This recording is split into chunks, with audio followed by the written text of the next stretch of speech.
जैसा कि मैंने आपको पहले बताया था, अमेरिका और अरब देशों ने ईरान से एक गुहार लगाई थी कि वो इजराइल पे अटैक ना करे, लेकिन ईरान के सुप्रीम लीडर ने इस अटैक के बारे में अब ईरान को हरी झंडी दे दी है। इस ऑपरेशन का नाम होगा ऑपरेशन ट्रू प्रॉमिस 3। अमेरिका ने कहा है कि इस बार अगर ईरान ने इजराइल पे हमला किया तो हम इजराइल को नहीं रोक पाएंगे। आज हम नजर दुनिया पर के इस एपिसोड में बात करेंगे मिडिल ईस्ट के बढ़ते तनाव और इसकी राजनीति और इसके राजनीतिक पहलुओं के बारे में।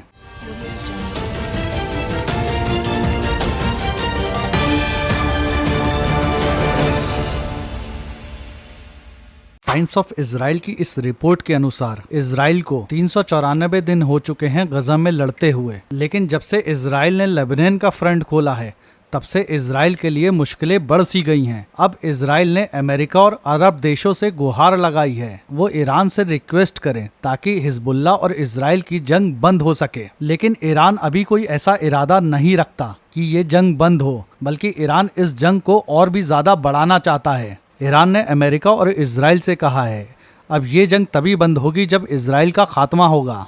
इसलिए ईरान की IRGC ने इजराइल पर तीसरे अटैक की प्लानिंग तैयार कर दी है और खबरें ऐसी भी हैं कि ईरान ने दूसरी बार अपने न्यूक्लियर टेस्ट को पूरा किया है। देखिए, ये अर्थक्वेक ईरान के शहर तेहरान के पास हुआ है और इसमें 24 लोगों के घायल होने की रिपोर्ट आई है। वैसे मैं जो अब आपको बताने जा रहा हूँ, इस खबर के बाद आपको ये खबर बिल्कुल सही लगेगी। अमेरिका की सेना पूरी पश्चिम एशिया में सक्रिय हो गई है। अमेरिका ने पहले से ही USS अब्राहम लिंकन युद्धपोत को अरब महासागर में तैनात कर रखा है, जबकि पेंटागन ने शुक्रवार को कहा कि ईरान और उसके एक्सेस ऑफ रेजिस्टेंस को रोकने के लिए अधिक विनाशकारी लड़ाकू विमान चाहिए होंगे। जिसके बाद अमेरिका ने B-52 को कुवैत में तैनात कर दिया है। मैं अपने दर्शकों को बता दूं, B-52 प्लेन परमाणु बमों को ले जाने के लिए होता है। देखिए, ये स्थिति पूरी दुनिया के लिए बहुत खतरनाक है। एक तरफ रशिया भी अपने परमाणु बम को लगातार टेस्ट कर रहा है,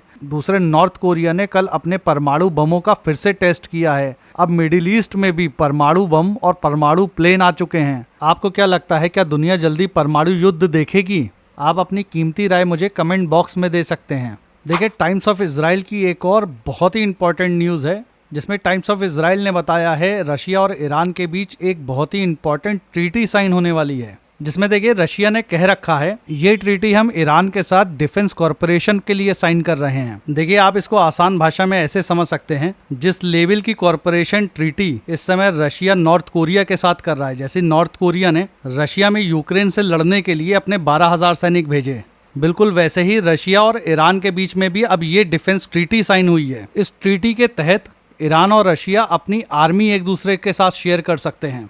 देखिए, मजे की बात यह है कि ये डील 4 देशों के बीच हुई है, जिसमें रशिया, चाइना, नॉर्थ कोरिया और ईरान शामिल है। क्योंकि आप जानते हैं US ने इन चारों देशों पे सैंक्शन लगा रखे हैं और इन चारों देशों पे युद्ध भी थोप रखे हैं। देखिए, वेस्टर्न कंट्रीज इन देशों को क्रिंक बोलती है। ईरान की नौसेना के एक सुन्नी कमांडर जनरल शहराम ईरानी ने कहा है हम इस बार दुश्मन पे कोई रहम नहीं करेंगे। दुश्मन का मतलब इजराइल और अमेरिका की बात कर रहे हैं। देखिए, इसका सीधा सीधा मतलब ये निकल के आ रहा है, ईरान ने रेड सी को इस समय हूतियों के जरिए पूरा ब्लॉक कर रखा है। अब ईरान पर्शियन गल्फ को भी ब्लॉक करने की बात कर रहा है। इसका सीधा अर्थ आप ये समझ सकते हैं, अब दुनिया में तेल की कीमतें बहुत जल्दी बढ़ने वाली हैं। देखिए, अगर हम अपने देश की बात करें यानी भारत की, तो हमारी स्थिति इस समय वेट एंड वॉच की है।